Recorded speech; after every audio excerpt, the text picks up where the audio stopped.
Hello everyone. In this video, I will discuss how to do logging from ASP.NET Core Web API and how can we send data from that API to AWS CloudWatch. So we will host the ASP.NET Core Web API into AWS Lambda function and send those log events data into the AWS CloudWatch. So this is a two-part series of video. In the first part, we'll see that how to do logging, the text-based log, and in the next part, we'll see that how to do structured-based logging and what are the advantages of the structured-based logging over the text-based log. So myself, Arup Maitra, I do make videos of Azure, AWS, and DevOps. So be tuned and we'll see the step-by-step hands-on to how to implement this.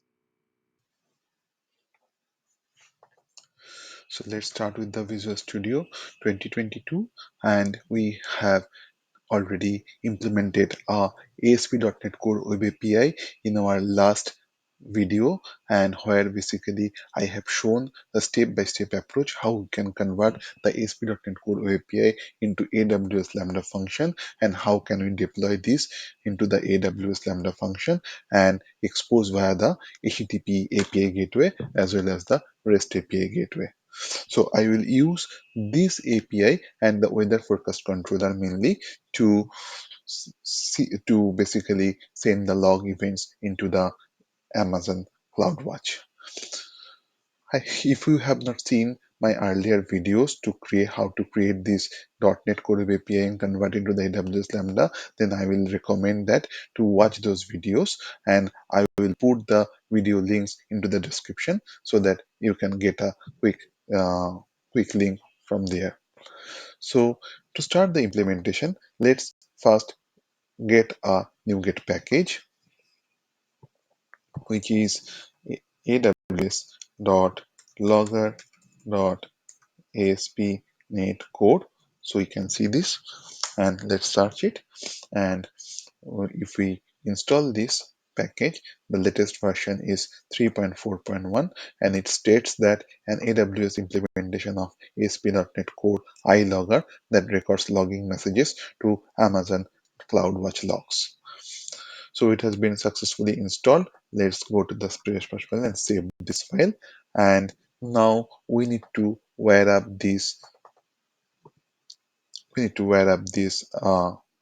package from our program.cs file so that we can send the log events into the AWS CloudWatch. So to do so, it will be builder.logging.add AWS provider, and that's the only change to required for to do the logging. Now we need to modify the existing controller. To modify this, I will put a small change over here. Let's say pass the city name from the action method get weather forecast, and to, let's say, add the city is equal to city name, and we'll quickly modify the model as well to see this. Let's say go to the weather forecast, and let's come here and prop string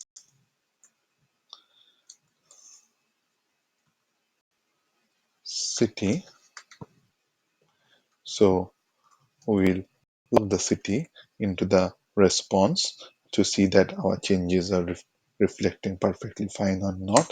Along with that, we'll do a logging. So we have already registered the dependency injection of the iLogger, so which is a default logging for the as part of the ASP.NET Core. So we'll quickly use this underscore logger dot log information, and we'll use the string interpolation to bind the city name. So let's say weather forecast API called for city, pass the city name. That's it. And we also can pass the count to see that, let's say where count is equal to random dot shared dot next, and we'll put a random number between 1 and 20, and we will bind this count here, city of count.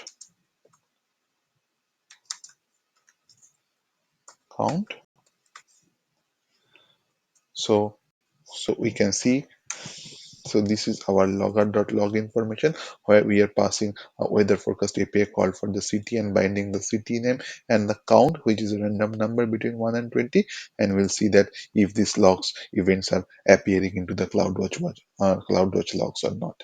So to do so, we'll quickly deploy this application directly into the AWS Lambda, and we will not modify any changes because we have already set this up in our earlier videos. So I'm not going through this time. So just to remember, the handler name must be the assembly name or the namespace name. Otherwise, the function will not be deployed successfully.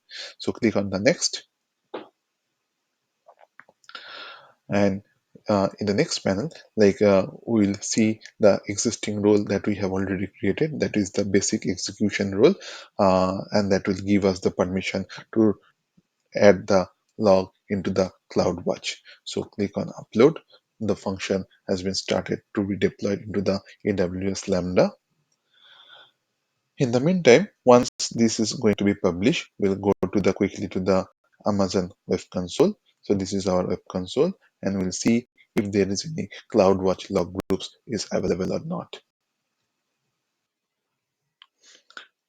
So we can see that there is no log groups available at this moment. So let's quickly refresh once and see. Yeah, there is no log group. So let's see if the function has been deployed or not. So we can see the function has been deployed successfully. So now if we go to the or open the another tab and see the Lambda function. So if we search the AWS Lambda, and if we click on that, so we have deployed this function into the API REST. So we can see that it has been deployed in the last 5 minutes ago. And if we click on the Lambda function ADMO API REST,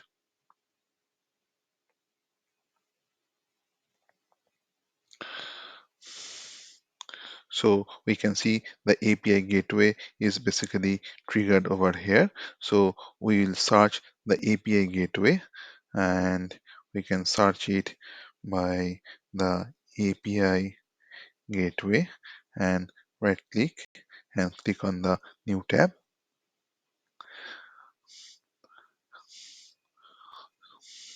So API gateway, there will be the two API gateways, one for the HTTP API gateway and another is the REST API gateway. So we'll click on the REST because we have deployed, we are invoking this Lambda function from the REST API gateway. So we will see the REST API gateway URL from here. So click on the stages. We have already deployed this stage as a dev, and click on the copy the URL of this dev URL. Yeah, that's expected. And let's put the Swagger.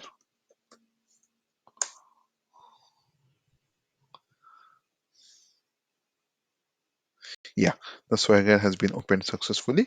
Now, if we click on the weather forecast and let's click on the try it out and give a city name called Manchester. And if we execute it, we can see a result of the 5 enumerable weather forecast data has been returned. Now go to the CloudWatch and see that if we can see any log groups and ever created or not. So we can see the log group has been created by the convention of the slash AWS slash lambda and then the lambda function name. Now click on that log groups. We can see inside of that there is a log stream available. Click on that. We can see the log is generated or written and perfectly into the AWS CloudWatch. So that is weather forecast API call for the city Manchester of count, and the count number is between 1 and 220. That is a random number of 8.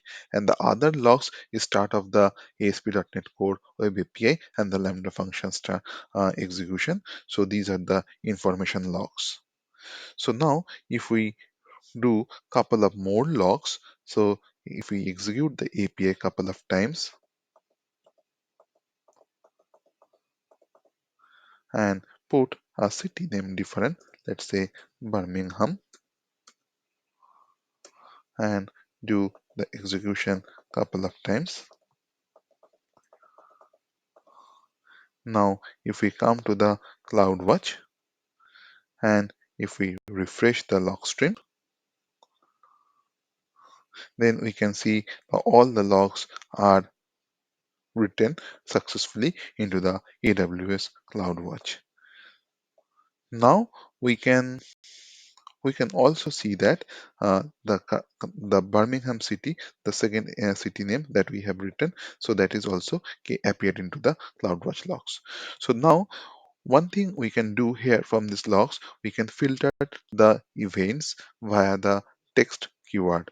Let's say I wanted to see all the logs for the city Manchester, then I need to write the city name over here and press enter, and we can see all the log events actually appear only for the Manchester.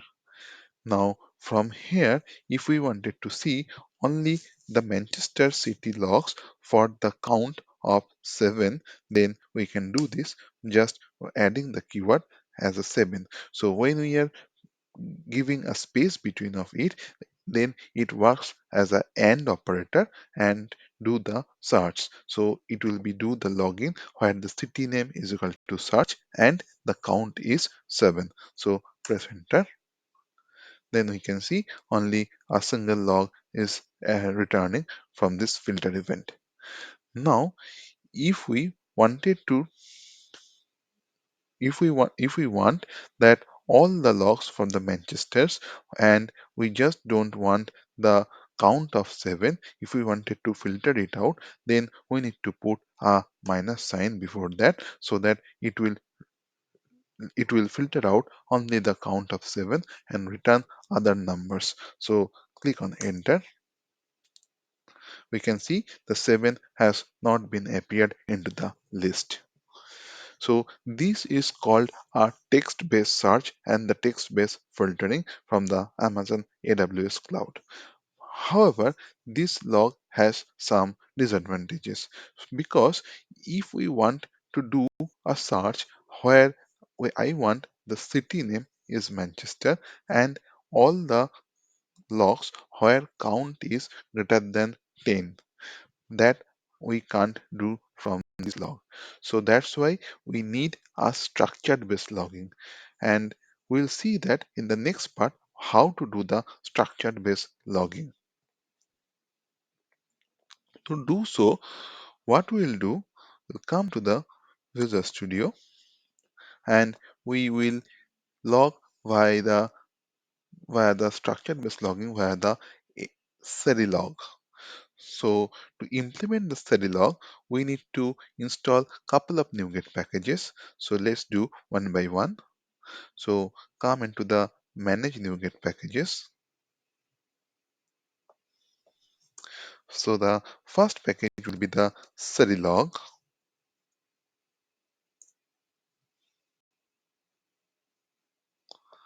So we'll install it. So see, it's a simple .NET logging with fully structured events. Then the next package is serilog.py.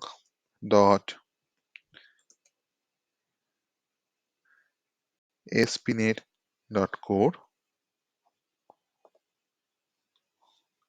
It supports the ASP.NET Core logging. Then the next one is SeriLog configuration.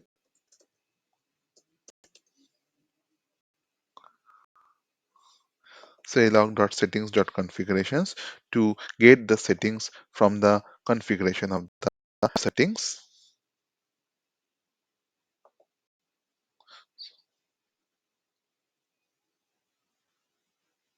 So it has been installed successfully. And finally, one more log, that is SeriLog, AWS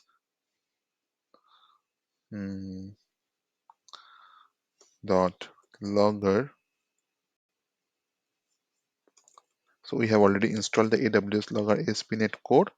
So let's quickly check. We have installed ASP.NET Core. We installed the SeriLog. We installed the SeriLog ASP.NET Core. We installed the SeriLog settings.configuration, and we will install one more package which is called aws.serilog logger.serilog. Yeah. So we have installed all the necessary packages. Now first, we need to add some configurations into our app settings.json. So earlier, like we had only the logging as the log level, where we basically mention the default is information and Microsoft.ASP.NET Core is on the warning. Now we modify this. We will modify this logging little bit for the SeriLog. Let's say it will be SeriLog, and here we'll put the log group. The log group name will be the same name that we are using over here. So this is our log group. Also, if we can go to the log groups, then we can see the log group from here. We'll copy this one directly from here and paste it over here. Then we will log the minimum level.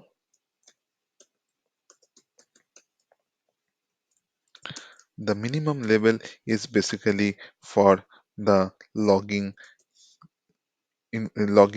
uh, logging rules, or you can say the logging sets, up to which level of logging that you want to log. So if we can mention the default level, the label basically we are setting over here. So default level is information.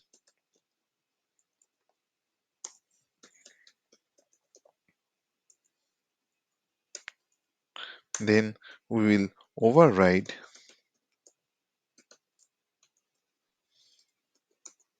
any Microsoft loggings as warning, and any system loggings as warning. So that's it. I mean, from the configuration side. Now we need to come into the program.cs file, and this time we don't need this add AWS provider. So let's comment this out, and we will configure the logs for the SeriLog. So we need to do builder dot services dot use. So basically we'll see, sorry, it's not services, builder dot host dot use SeriLog.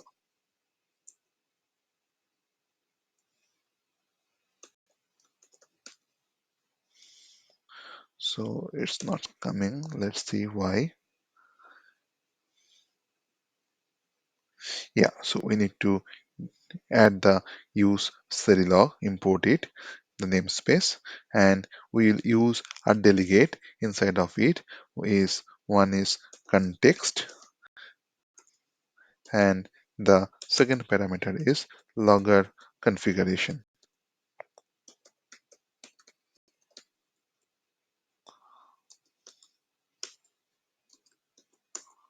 So we will write this. So the logger configuration. So basically, like we need to read the configurations from the app settings.json. So we'll use logger configuration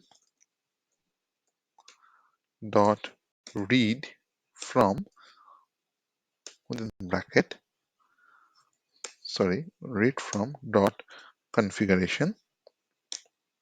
Then we'll pass the context dot configuration.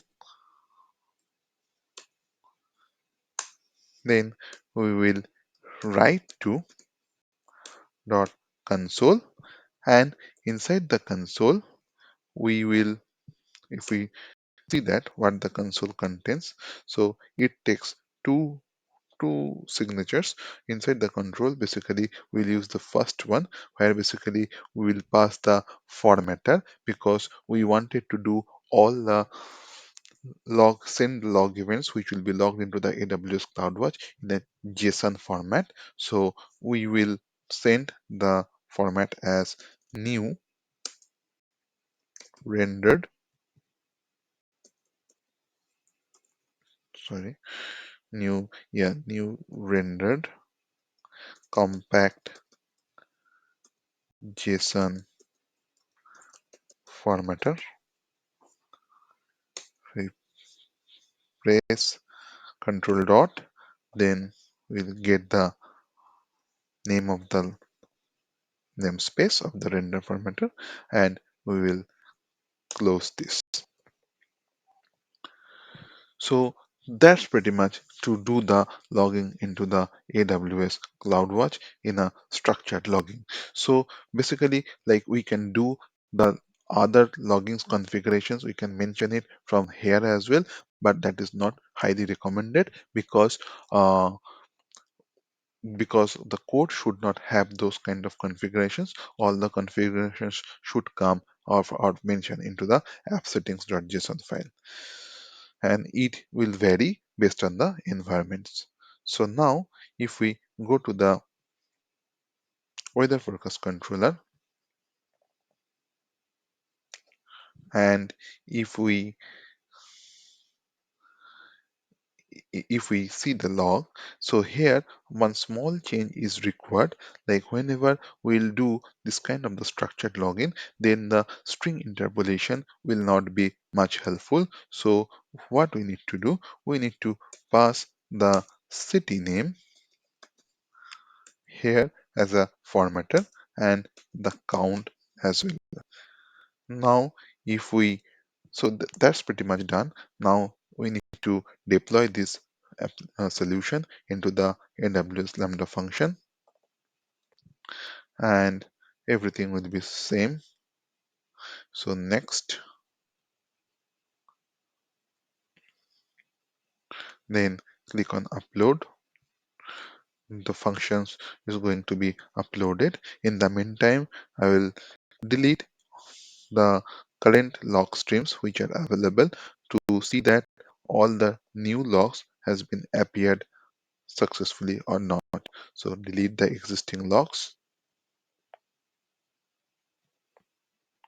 So all the logs has been deleted.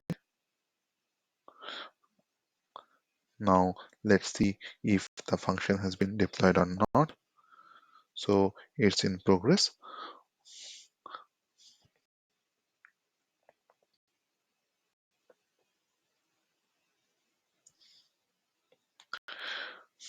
So our aim is that to do the structured logging, and structured logging is very much helpful in real scenarios, from which we can generate the log insights and different kind of reports, and it will be useful in the in the production, mostly in the production environment, where we need to build couple of insights to see the log events has been properly generated or not, and how the backend applications or the APIs are working in the production of the live from the live endpoints. So we can see the API has been successfully deployed into the Lambda function. Now we'll quickly go to the CloudWatch and see there is no logs, ensure it. So there is no logs available.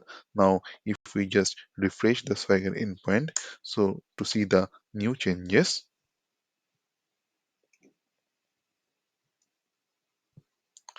now if we click on the weather forecast and put the city name as, let's say, Manchester, and if we come into the CloudWatch and if we refresh the log, then we can see one new log stream is available. So click on that. We can see the new log has been came, and the log has been came as a JSON formatter. So in this format, let's quickly zoom this. We can see the message has been shortened with @aim, where we can see the weather forecast API call for the city Manchester and count of 17. And also the important thing is that when we actually change the string interpolation to the just the string formatter, so it's because of that the city name and the count will be appeared into the JSON attributes. So you can see there are the two attributes like the city name and the count, as well as logged into this JSON object on the logout object. Now, if we do couple of logging more, and if we pass the different city name, let's say Birmingham, and do execute. Now, if we come into the CloudWatch and if we refresh the log events, then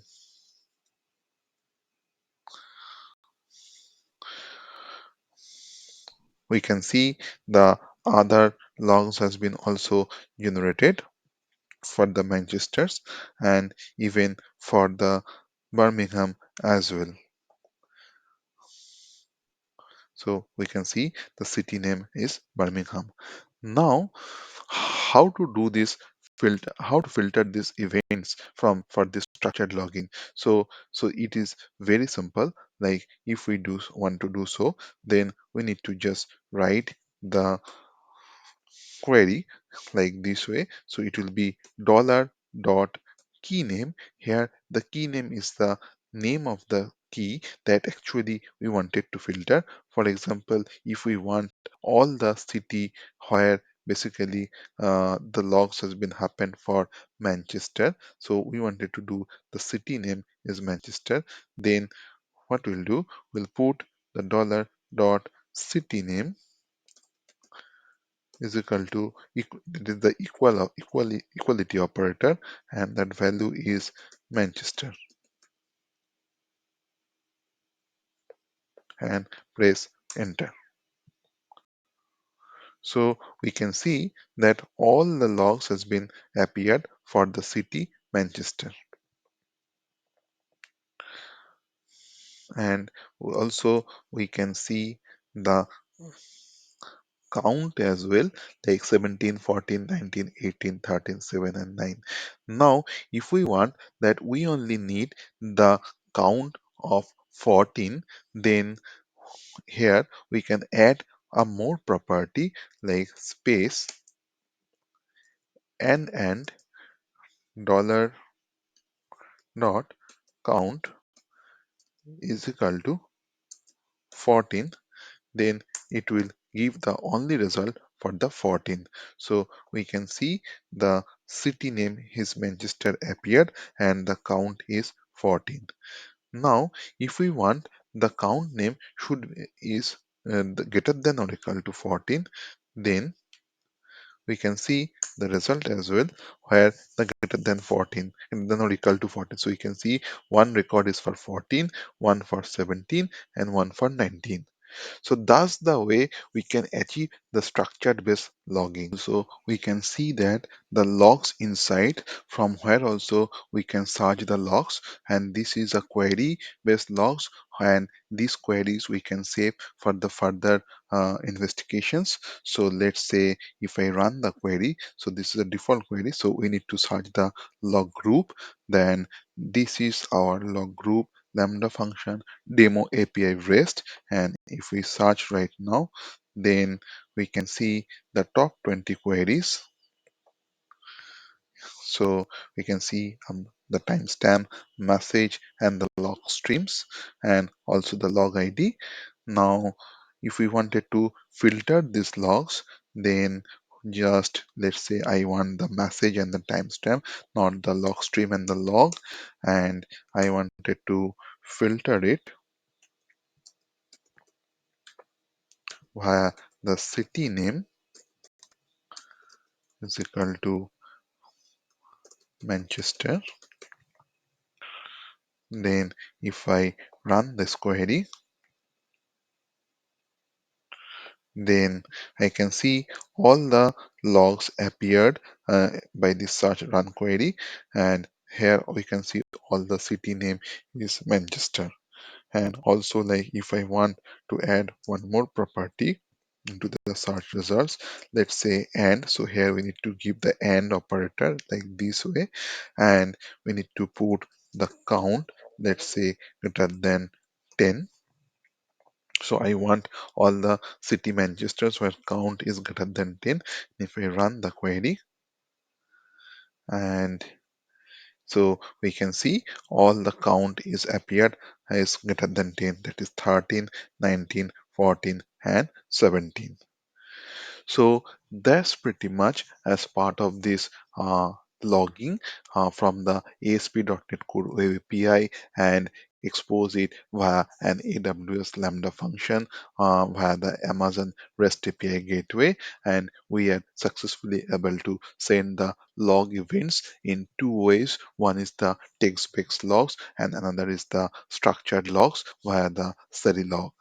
So thanks for watching this video, and if you like this video, please do share and subscribe, so that when I put our next video, then you will get an automatically notification into your YouTube page.